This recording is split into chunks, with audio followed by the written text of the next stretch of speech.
पुण्यात राहणाऱ्या सौ सविता विजयकुमार आफळे यांनी श्री साईसागरला लिहून दिलेला अनुभव त्यांच्याच शब्दात आपणास सांगत आहे. सौ आफळे म्हणाल्या, मी आणि माझे पती विजयकुमार साईभक्त आहोत. सकाळी साईबाबांचे दर्शन घेतल्याशिवाय यांच्या कामाला सुरुवात होत नाही. त्यासाठी त्यांनी खिशात साईमूर्तीच्या चेहऱ्याचा फोटो ठेवला होता. त्याचे दर्शन घेऊन ते ऑफिसला जातात. 2008मध्ये एकदा भारत फोर्स कंपनीतर्फे त्यांना परदेशात US कामासाठी पाठवले. तेथे त्यांना 1.5 महिना राहायचे होते. तेथे गेल्यावरही त्यांचा साई दर्शनाचा नित्यक्रम चुकला नाही. रोज सकाळी उठल्यावर ते खिशातील साईबाबांच्या छबीचे दर्शन घेत असत आणि मगच ऑफिसला कामासाठी जात असत.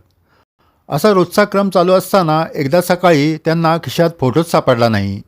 त्यांनी खोलीत खूप शोध घेतला, पण तो त्यांना काही सापडलाच नाही. त्यांचे मन खूप नाराज झाले. त्यांना चैनच पडेना. त्यांना पहाटे उठून ऑफिसला जावे लागत असे. जाताना एका हॉटेलात चहा पिण्यासाठी ते थांबले. चहा पितानाही त्यांना बाबांच्या छबीचीच आठवण येत होती. बाबांना न पाहता कामाला सुरुवात कशी करावी असेच त्यांच्या मनात येत होते. विचार करता करता काही क्षणभर गेले असतील. तेवढ्यात त्यांच्या कानावर शिडीतील काकड आरतीचे स्वर पडले. जोडून या कर चरणी ठेविला माथा. स्पष्ट शब्द. त्यांनी चमकून इकडे तिकडे पाहिले. परदेशात एका हॉटेलात ही आरती कोठून ऐकू येते हेच त्यांना समजेना. ते आवाजाच्या दिशेने चालत चालत गेले आणि काउंटरजवळ पोचले. तेथे एक सरदारजी लॅपटॉपसमोर बसला होता. त्या लॅपटॉपमधून त्या आरतीचे स्वर ऐकू येत होते. यांनी त्यांना त्याबाबत विचारले तेव्हा सरदारजी म्हणाला, भाईसाहेब, पहाट झाली आहे. शिळीला बाबांची पाठीची काकड आरती होते. आता इतक्या लांबून त्या आरतीचा आनंद मी या लॅपटॉपवरच लुटू शकतो. तुम्हीसुद्धा पहा. असे म्हणून त्याने त्या लॅपटॉपची स्क्रीन यांच्यासमोर केली. त्यावरील शिडीतील नयनमनोहर साईमूर्ती पाहून यांचे डोळे भरून आले. ते मनात म्हणाले, केवढी ही साईलीला. कोठे शिर्डी आणि कोठे हा परदेशातील US भाग. माझ्या मनातील एवढी छोटीशी इच्छाही बाबांनी कशी पूर्ण केली. मी धन्य झालो. त्यांनी दोन्ही हात त्या साई छबीला जोडले. साई भक्त हो, साईलीला संपली नाही. आमच्या दोघांच्या मनातील खंत बाबांनी कशी दूर केली ते तुम्हाला सांगते. यांनी मला तेथूनच फोनवरून हा अनुभव सांगितला होता. त्यांचे काम अजून काही संपले नव्हते. येथे पुण्यात माझी साई सेवा चालू होती. मी साईबाबांचे काही ना काही व्रत वैकल्य करत असते. त्यांच्या नावाने घरातच अभिषेक वगैरे चालू असते. प्रत्येक गुरुवारी घरात आरती असते. रोजच्या सेवेत कधीच खंड पडत नाही. पण मनच ते काही ना काही शंका उपस्थित करणारच. एकदा मनात आले की आपण एवढे व्रत वैकल्य करतो, त्यांच्या फोटोला पुजतो, ते काय त्यांच्यापर्यंत पोहोचते का? हा विचार माझ्या मनात आला आणि नंतर तो मी विसरूनही गेले. आम्ही पूर्वी वडगाव शेरी येथे राहत होतो. तेथे आमच्या शेजारी श्री सोनवणे कुटुंबीय राहत होते. एकदा त्यांच्या मुलाच्या लग्नाचे निमंत्रण देण्यासाठी त्यांनी मला फोन केला. मी येणार असल्याचे त्यांना सांगितले. लग्नाच्या तारखेच्या दिवशीच मिस्टर US येणार होते. त्यांनी मला लग्नाला जाण्यास सांगितले आणि मी परस्पर कामावरून लग्नाला येईल असे कळवले. लग्नाचा दिवस उजाडला. मी लग्नाला गेले. तेथे सर्व जुने शेजारी भेटल्याने सर्वांनाच खूप आनंद झाला. हे सुद्धा लग्नाला येऊन पोहोचले.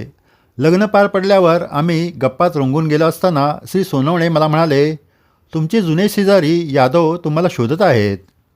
ते लग्नाला आले होते. आम्ही त्यांना भेटलो असता ते आनंदाने म्हणाले, अहो फाळके साहेब, मी तुम्हाला कधीपासून शोधतो आहे. असे म्हणून त्यांनी आम्हाला एक बाजूला नेले आणि सांगितले, काही दिवसांपूर्वी माझ्या स्वप्नात साईबाबा आले आणि त्यांनी तुम्हाला त्यांचा एक फोटो भेट म्हणून देण्यास सांगितले. माझ्याकडे तुमचा पत्ता नव्हता. तुमची भेट आज ना उद्या होईल म्हणून मी एक साईबाबांचा फोटो फ्रेम करून घरातच ठेवला आहे. तो तुम्ही तुमच्या ताब्यात घ्या, म्हणजे मी बाबांच्या वचनातून मोकळा होईल. त्यांचे ते बोलणे ऐकून आमच्या अंगावर रोमांच उभे राहिले. काही दिवसांपूर्वीच माझ्या मनात आलेले साईबाबांच्या फोटोच्या पूजेचे विचार मला स्पष्टपणे आठवले. मी त्यांना त्याबद्दल काही बोलले नाही. नंतर आम्ही सर्वांचा निरोप घेऊन घरी आलो. आम्ही नवीन फ्लॅटमध्ये आल्यापासून वास्तुशांत केली नव्हती. आम्ही तो फोटो वास्तुशांतीसाठी आणायचे ठरवले.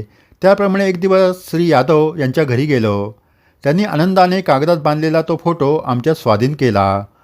आम्ही तो फोटो घरी जाऊनच उघडून पाहावा असे ठरवले. येताना गुरुजींच्या घरी जाऊन वास्तुशांतीचा मुहूर्ताबद्दल बोलणी झाली. तेव्हा हातातील फोटो पाहून गुरुजींनी त्याबाबत विचारले. त्यावर आम्ही फोटोबाबतचा अनुभव त्यांना सांगितला. त्यामुळे त्यांना तो फोटो पाहण्याची उत्सुकता वाढली. आम्हीही त्यांना नाराज केले नाही. आम्हालाही तो फोटो पाहायचाच होता. मग लगेचच आम्ही त्या फोटोला बांधलेला कागद सोडला आणि तो फोटो पाहून आमच्या तोंडून आश्चर्याने उद्गार निघाले. अरे, हाच तो फोटो. गुरुजीही आमच्या उद्गाराने आमच्याकडे पाहतच राहिले. तेव्हा आम्ही सांगितले की यांच्या खिशातून परदेशात हरवलेल्या साई मूर्तीच्याच फोटोची ही मोठी प्रत आहे. ती फोटो फ्रेम आम्ही आमच्या कपाळास लावून त्याचे दर्शन घेतले. पतीची परदेशातील फोटो हरवल्याची खंत आणि माझ्या मनातील पूजा त्यांना पोचते की नाही ही शंका बाबांनी दूर केली होती. भक्तांच्या मनातील लहानशी खंतसुद्धा बाबांपर्यंत पोहोचते.